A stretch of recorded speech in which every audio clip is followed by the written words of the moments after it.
ठीक है, तो welcome and well start lecture 1 of simple equation. Algebra का है ये पार्ट।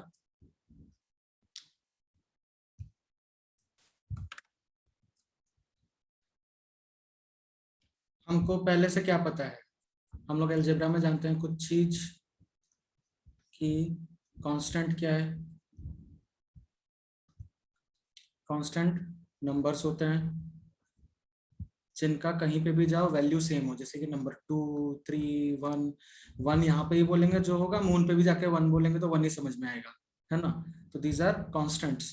और अलजेब्रा के वर्ल्ड में कॉमनली आगे हम लोग पढ़ेंगे 8 9 के बाद बाद आएगा कि A B C starting of the English alphabets are used as constant. ये पढ़ेंगे बाद में। अभी के लिए तो ये जानना है कि सारे जितने भी अल्फाबेट्स हैं उनको हम लोग वेरिएबल की तरह यूज करते हैं, लेकिन आगे जब जाएंगे हम लोग तो हमको ये पता चलेगा कि स्टार्टिंग के few alphabets we always use as constant. ठीक है। उसके बाद आते हैं वेरिएबल। वेरिएबल ऐसे एक्सप्रेशंस हैं, मतलब ऐसे XYZ हैं या सिंबल्स हैं या साइंस हैं जिनका value you cannot say. X का वैल्यू यहाँ पे पूछ रहा हूं मैं, एक क्वेश्चन में पूछ रहा हूं तो एक हो सकता है, दूसरे क्वेश्चन में एक्स का वैल्यू दूसरा हो सकता है। तो कहीं पे भी हम लोग एक्स का वैल्यू स्पेसिफिकली बता नहीं सकते हैं कि ये कांस्टेंट है, हर जगह सेम है, ऐसा नहीं हो सकता। तो variables are types of symbols and signs that we use to denote variables, that we denote values that cannot be ascertained or that are not constant. ठीक है। अब आते हैं एक और बात जिसको हम लोग बोलते हैं इक्वेशन। इक्वेशन में ध्यान रखो, ये EQUA equal equal equal symbol में भी EQU है। तो इक्वेशन का मतलब क्या है कि एक अलजेब्रिक इक्वेशन वैसा होता है जहां पे एक लेफ्ट हैंड साइड होगा, एक राइट हैंड साइड होगा और दोनों के बीच में इक्वल टू होगा। एक LHS होगा और एक RHS होगा और दोनों के बीच में इक्वल टू होगा। अगर ऐसा कहीं भी आपको दिख रहा है तो आप कह सकते हैं ये एक इक्वेशन है। अगर इसके अलावा कुछ भी है, मतलब जैसे देख लो 4x + 2 इज इक्वल टू 8, मान लो एक ये क्वेश्चन है। दूसरा क्वेश्चन है 4x + 2 इज ग्रेटर देन 8, तो सिर्फ ये ही इक्वेशन है, ये इक्वेशन नहीं है, ये ध्यान रखना। ठीक है, चलो सॉल्व करते हैं कुछ क्वेश्चंस। ज्यादा इसमें डेप्थ में तो कुछ है नहीं अभी।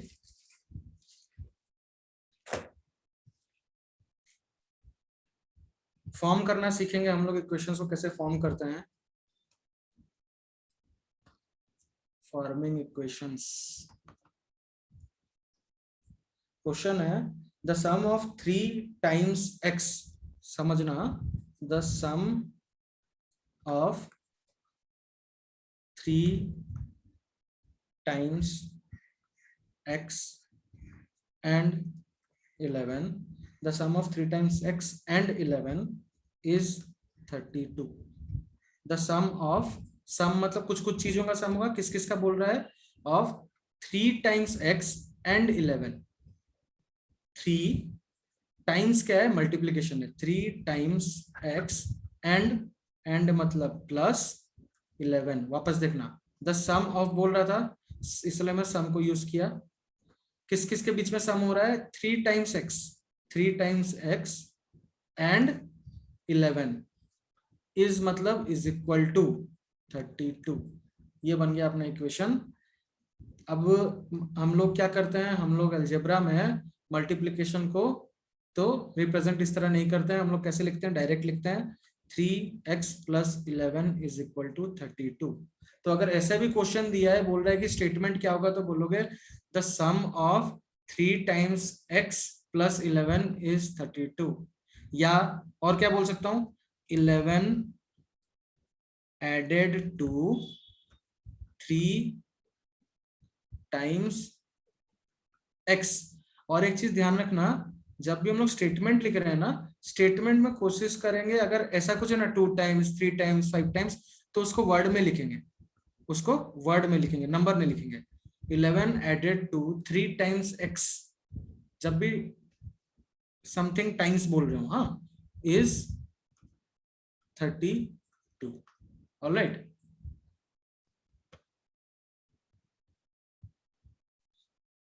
ऑलराइट, तो 2 4 5 क्वेश्चन कर लेंगे ना, क्लैरिटी मिलते जाएगा हमको, है ना, समझ में आते जाएगा। तो इफ यू, नेक्स्ट क्वेश्चन है, if you subtract 5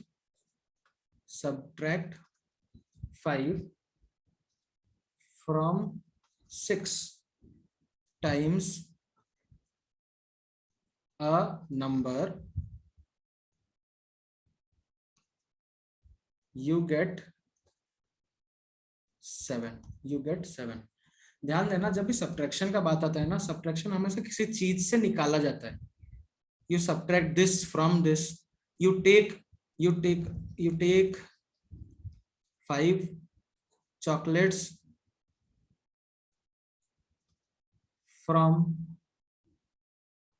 10, you take 5 chocolates from 10, मतलब 10 से निकालना है। सब्ट्रैक्शन में हमेशा ध्यान देना किसी से निकाला जाता है, तो जिससे निकाला जाता है वो पहले आता है, जो निकलता है वो सब्ट्रैक्शन सिंबल के बाद आता है, माइनस सिंबल के बाद आता है।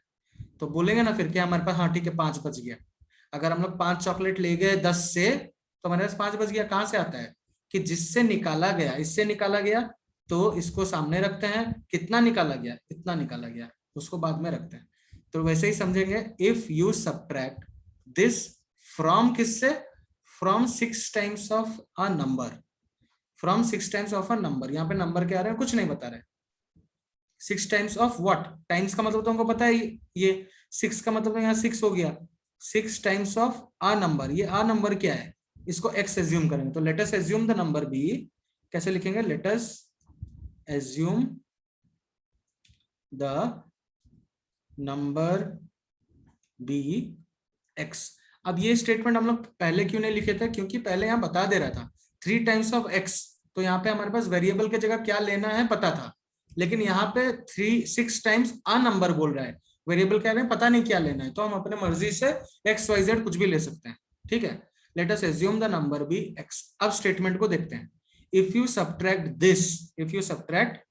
दिस फ्रॉम दिस, फ्रॉम में बोला तो पहले आएगा जिससे निकालना है, तो क्या है वो पहले वाला, 6 टाइम्स ऑफ अ नंबर है, मतलब 6x है। you get is what, you get is always the result is 7। so equation क्या बन के आया, 6x minus 5 is equal to 7। okay, 6x minus 5 is equal to 7। I hope this is clear। next question, 1/4 of m, 1/4 of m is 3 more than 7। Confuse मत होना, धीरे धीरे जाएंगे। हाँ, 1/4 ऑफ m, 1/4 का मतलब क्या पता है, 1/4। हम लोग पढ़ते थे ना फ्रैक्शंस में, कैसे हम लोग वर्ड को चेंज करते हैं फ्रैक्शन में, तो 1/4 का मतलब 1/4, ऑफ मतलब is multiplication, 1/4 of m, 1/4 of m is what, is 3 more than 7। ये जो चीज है, ये जो चीज है, ये कितना ज्यादा है, मैं ज्यादा है बोल के इसको ऊपर थोड़ा रख रहा हूं, 7 को नीचे रख रहा हूं, 7 से कितना ज्यादा है, 3 ज्यादा है। मैं क्या बोला, क्वेश्चन क्या बोला, 1/4 of m is 3 more than 7। More than 7 बोल रहे तो 7 को नीचे रख लेता हूँ, मोर देन, जो मोर देन के बाद जो भी टर्म आ रहा है उसको मैं नीचे रख ले रहा हूँ। ठीक है, क्योंकि उससे ज्यादा है ना, तो 1/4 of m, this is 3 more than this. कैसा भी स्टेटमेंट में लिखेंगे कि 1/4 of m is 3 more than 7। 7 तो इधर आ गया, 3 more than 7, मतलब अगर इसमें से हम लोग 3 माइनस करेंगे तो 7 आ जाएगा, क्योंकि ये तीन नंबर ज्यादा है 7 से। This number is what, this is 3 more than 7, तो अगर हम लोग इसको इस नंबर से 3 माइनस कर देंगे तो 7 आ जाएगा। या फिर ऐसे भी लिख सकते हैं, 1/4 m is equal to 3 more than, ये बोल रहा था ना, तो इस दोनों को ऐड कर लेते हैं, 10। इसके बारे में क्या कह रहा था, ये 7 से 3 ज्यादा है, तो 7 से 3 ज्यादा को इधर रख लिए और इस नंबर को यहां रख लिए, दोनों सेम ही बात है। तो 1/4 m इज इक्वल टू 10 भी बोल सकते हैं। ऑलराइट, इसको और कैसे भी लिख सकते हैं वो भी बता देता हूँ। 1/4 ऑफ m, ये क्या है, ये 7 से 3 ज्यादा है। अभी जस्ट बात किया कि 7 में अगर 3 ऐड करेंगे तो ये मिलेगा। 1/4 m इज 3 मोर देन 7। तो तुम लोग सिंपल जो समझ में है उतना लिखना। आगे हम लोग कैसे सॉल्व करते हैं, क्या करते हैं, वो जब जानेंगे तो क्या क्या और वेरिएशंस बन सकता है इसका, वो भी समझ में आ जाएगा। जैसे कि 7, जैसा भी क्या बोला, मैं बोला 7 में अगर 3 ऐड करेंगे, कि ये जो है 7 में अगर 3 ऐड करेंगे तो यहां पहुंच जाएंगे। ठीक है, तो 7 में अगर 3 ऐड किए तो हम पहुंच गए 1/4 m तक। सिंपल था। अब एक और चीज भी हम लोग क्या मार्क किए कि क्योंकि जैसे एक मन में सिंपल एग्जांपल है, ये मान लो एक नंबर है 10, खाली मान लो ये नंबर है 10। क्या है ये 7 से 3 ज्यादा नहीं है। और ये नंबर कैसे मिला हमको, जो बेस नंबर था उसमें से कितना ज्यादा था, ये दोनों को हम लोग ऐड कर लिए तो ये नंबर मिल गया। तो 1/4 m इज 3 मोर देन 7।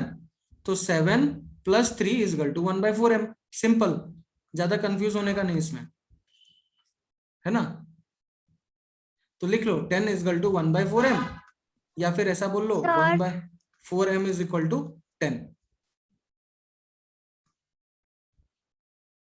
अभी सेम क्वेश्चन का मैं एक और वेरिएशन बताता हूं। 1/4 of m is 3 less than 7। 1/4 of m, 1/4 of m is 3 less than. 3 less than मतलब किसी चीज से तो कम होगा, तो मैं इसको नीचे रखूंगा। किस चीज से कम है, 3 लेस देन 7, मतलब 7 से अगर 3 माइनस करूंगा, 3 स्टेप पीछे आऊंगा तो मेरे को ये मिलेगा। दोनों वेरिएशन समझ में आया। पहला क्वेश्चन था 1/4 of m is 3 more than 7। तो पहला क्वेश्चन में क्या कर रहा था, 1/4 ऑफ m इज किसी नंबर से 3 ज्यादा है, वो नंबर क्या था, 7। तो 7 से अगर 3 स्टेप्स फॉरवर्ड जाऊंगा तो यहां पहुंचूंगा। दूसरा क्वेश्चन में क्या चेंज कर दिया, 1/4 of m is 3 less than 7। तो 7 ऑब्वियसली बड़ा होगा, 7 से अगर 3 स्टेप नीचे आऊंगा या माइनस करूंगा तो मेरे को 1/4 ऑफ m मिलेगा। होपफुली ये दोनों एग्जांपल समझने के बाद क्लियर हो गया होगा। Next question, 1/3 of a number, 1/3 of a number, ये सारा एनसीईआरटी एग्जांपल्स है। 1/3 of a number plus 5 is 8। कुछ कुछ चीज तो दिखने लग गया होगा। 1/3, 1/3 का मतलब 1/3 ऑफ अ नंबर, ऑफ मतलब मल्टीप्लीकेशन, आ नंबर की जगह लिए नहीं है तो इसका मतलब यहाँ लिखना है let the number be x। तो 1/3 of x plus 5 is 8 simple. 1/3x plus 5 is equal to 8। ये तो इजी था, सिंपल था। Okay, give me a moment.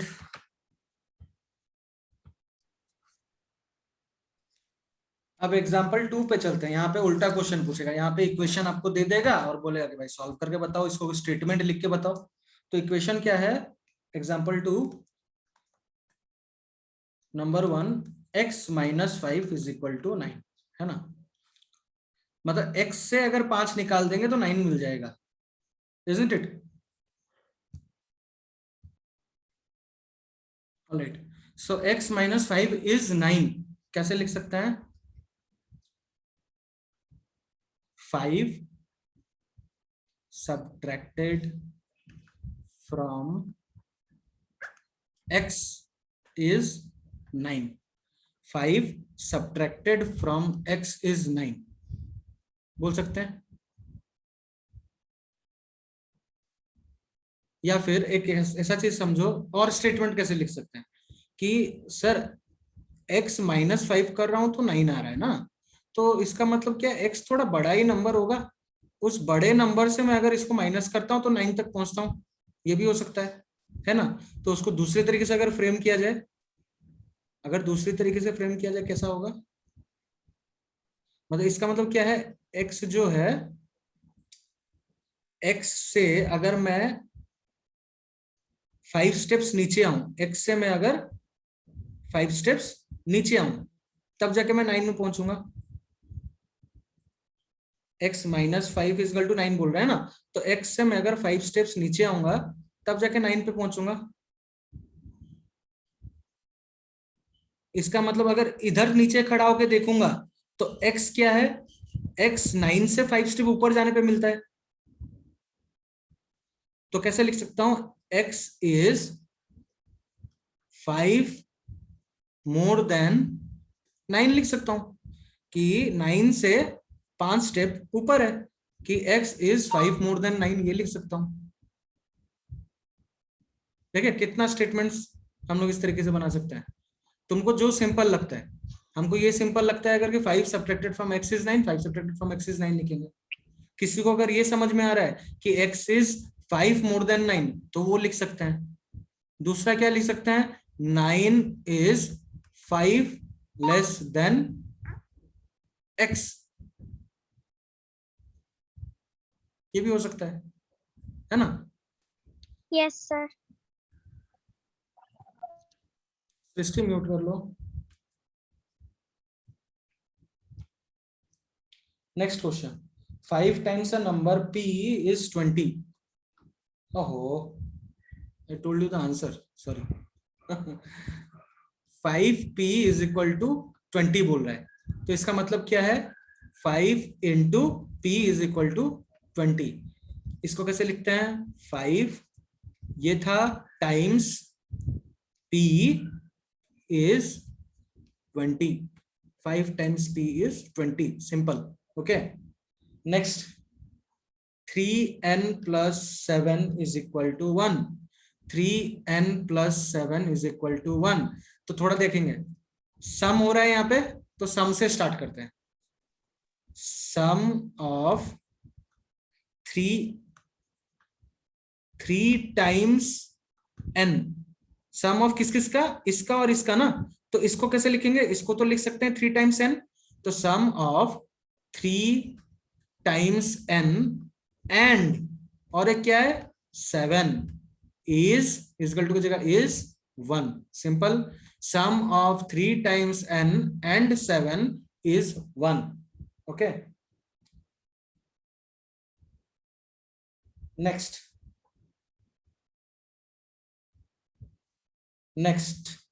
m by, just 1 minute,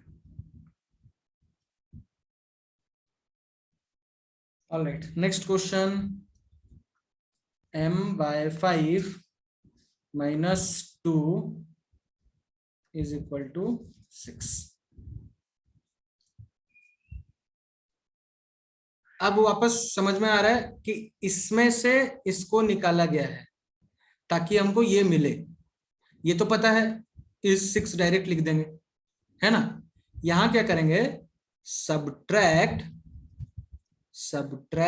2 from किसमें से, m by 5। m by 5 actually क्या है, 1/5 into m होगा, 1/5 ऑफ m होगा। इसको कैसे लिखते हैं, 1/5 ऑफ m लिख सकते हैं। तो इसको कैसे लिखेंगे, subtract 2 from 1/5 of m is 6। ठीक है, subtracting 2 from 1/5 of m is 6, subtracting कर देना, सब्ट्रैक्टिंग कि हाँ कंटिन्यूस, तो subtracting 2 from 1/5 of m is 6। All right, next, consider the following. Next question, example 3. Consider the following situation. Raju's father's age is, लिखते हैं Raju's father's age is 5 years more, 5 years more than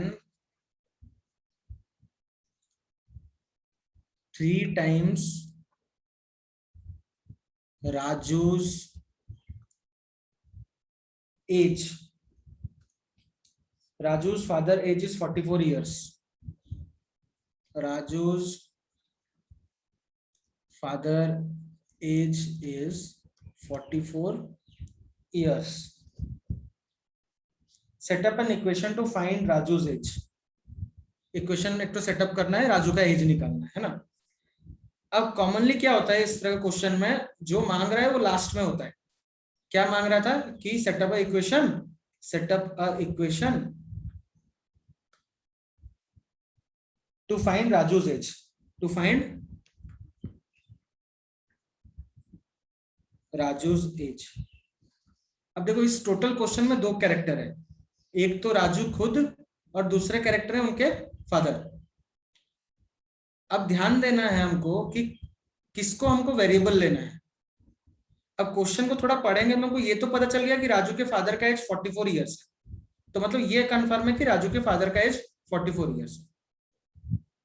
लेकिन राजू के as के बारे में कहीं पे कुछ नहीं बता रहा है, तो हम लोग क्या करेंगे, 2 कैरेक्टर थे, एक का एज हमको पता है, दूसरे का एज के बारे में हमको आइडिया नहीं है, तो इसको हम लोग एज्यूम करेंगे x। Let us assume Raju's age is equal to x years old, या let us assume Raju is x year old। ये आ गया अपना पहला कि let us assume Raju is x years old, हो गया। अब रिलेशन क्या दिया है राजू के एज और उसके फादर के एज में। एक तो ऑब्वियस सा बात है कि उसके फादर का एज राजू के एज से ज्यादा ही होगा, तो Raju's age is 5 years more. मतलब अगर मैं राजू का एज यहाँ नीचे लिखूं तो उसके फादर का एज यहाँ ऊपर लिख सकता हूं। और अभी क्या क्या हो चुका है, राजू के फादर का एज 44 फिक्स कर लिए हैं, राजू का एज x फिक्स कर लिए हैं। ऑब्वियस सा बात है राजू के फादर का एज राजू से ज्यादा होगा। अब क्या बोल रहा है, Raju's father age is 5 years more than, मतलब 5 इयर्स ज्यादा है, more than 3 times of Raju age. Raju के 3 टाइम्स एज से 5 इयर्स ज्यादा है, तो राजू का 3 टाइम्स एज क्या होगा 3x, उससे 5 ज्यादा है उसके फादर का एज। समझ में आया कि राजू के 3 टाइम्स एज से 5 साल ज्यादा है उसके फादर का एज। क्वेश्चन स्ट्रेट क्लियरली बोल रहा था, Raju's father's age is 5 more than 3 times Raju's age. और क्वेश्चन में आगे बोल दिया था हमको कि राजू के पापा का एज 44 है। तो this is the required equation which we will be using to find out the age of Raju. I hope this is clear, making sense. Next question. A shopkeeper sells mango in 2 types of boxes. Question पढ़ते जा रहा हूं मैं, बनाते जा रहा हूं। A shopkeeper sells mangoes in 2 types of boxes. एक ऐसा बॉक्स और एक ऐसा बॉक्स ले लेते हैं। 2 types of boxes, 1 small and 1 large। ठीक है, तो ये थोड़ा बड़ा दिख रहा है, ये अपना स्मॉल बॉक्स हो गया, ये अपना लार्ज बॉक्स हो गया।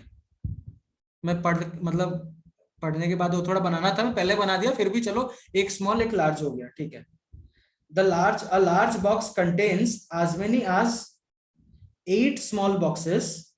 The large box contains as many as 8 small boxes. मतलब लार्ज बॉक्स में total as many as 8 small boxes plus 4 loose mangoes. Set up an equation which gives the number of mangoes. Set up an equation which gives the number of mangoes in each small box. Question क्या बोल रहा है, number of mangoes in each small box निकालना है। ठीक है, in each small box the number of mango in the large box, the number of mangoes in the large box is given to be 100। मतलब बता दिया क्या था, इसमें भी 2 ही चीज है, एक स्मॉल बॉक्स है एक लार्ज बॉक्स है। स्मॉल बॉक्स के अंदर कितने मैंगोज है उसके बारे में कोई आइडिया नहीं अपने को, लेकिन लार्ज बॉक्स के अंदर कितना मैंगोज है वो क्वेश्चन में बता दिया कि 100 मैंगोज है। तो ऑब्वियसली स्मॉल बॉक्स के नंबर ऑफ मैंगोज को एक्स ले लेते हैं। एक तो पहले ये कंफर्म कर दिया कि हमको इसको एक्स लेना है, दूसरा क्वेश्चन भी अगर पढ़े हैं तो वो भी स्मॉल बॉक्स के मैंगोज को निकालने के लिए बोल रहा है। तो दो कंफर्मेशन हमको मिला कि वेरिएबल किसको लेना है, स्मॉल बॉक्स के मैंगोज को लेना है। अभी इक्वेशन हमको बनाना है, बनाया नहीं है ना। अब देखो ये लार्ज बॉक्स में कितना तो स्मॉल बॉक्स था, 8 स्मॉल बॉक्सेस थे, 8 स्मॉल बॉक्सेस थे। और उसके बाद कितने मैंगोज थे, उसके बाद 4 मैंगोज थे। ये टोटल मिलके कितने हो जा रहे थे, टोटल मिलके 100 मैंगोज हो रहे थे। अब 8 स्मॉल बॉक्सेस में कितने मैंगोज होंगे, 8 इंटू हर एक स्मॉल बॉक्स में कितना मैंगो हम लोग लिए हैं, हर एक स्मॉल बॉक्स में हम लोग x मैंगोज लिए हैं। तो 8 into x, 8 into x will be the total number of mangoes in the 8 small boxes plus 4 is equal to 100.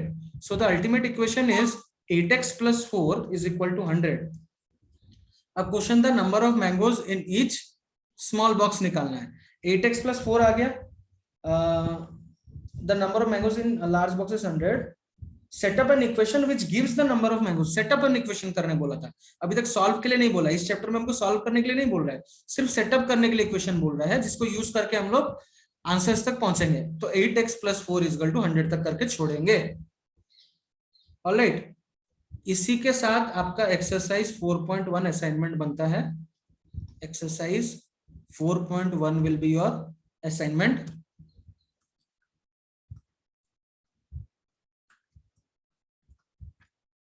You have to submit by, all right, I will just 1 minute. See you then, bye, take care.